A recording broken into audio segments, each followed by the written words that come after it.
Today on All Things 80s, Hasbro has really messed up Wave 3 of the retro collection.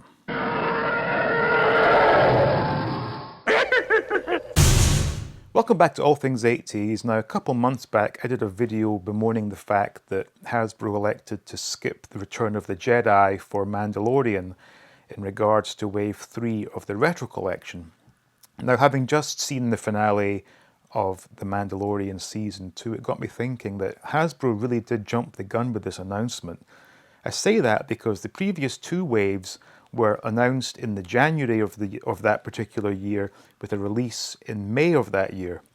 So this time round, they had to get on with their Mando Mondays series of announcements. And in doing so, I think they've really screwed themselves.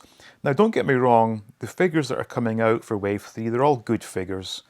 However, had they just held off, they could have done the announcement this week or the following week and could have included some spectacular characters that would have satisfied those of us who were looking forward to Return of the Jedi figures and those who were wanting Mandalorian figures. Now, for example, one of the biggest surprises of the season was, of course, seeing Boba Fett.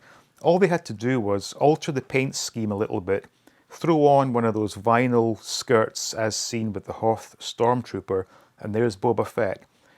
Just give us a Luke Skywalker Jedi Knight, but maybe give him a black cloak this time. You had R2-D2, which we still haven't had in Retro Collection.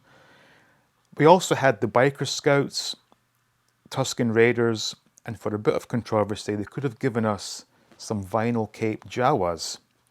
And, of course, included all the other major Mandalorian characters.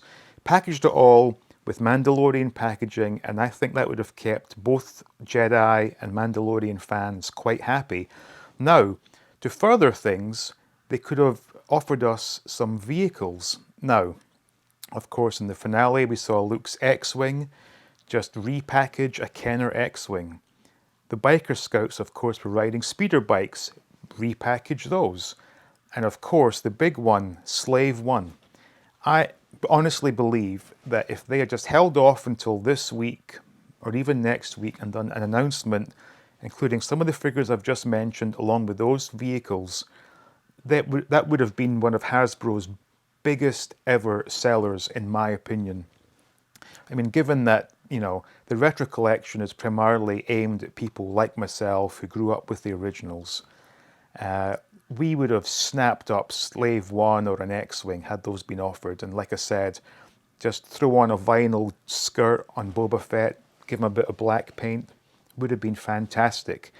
But instead, once again, it seems that Hasbro has really shot themselves in the foot. And that's without even going into the whole Razor Crest thing where thankfully, it wasn't something I was interested in, but I would have been mighty pissed off if I'd laid down the cash only to see the ship get blown to pieces shortly after.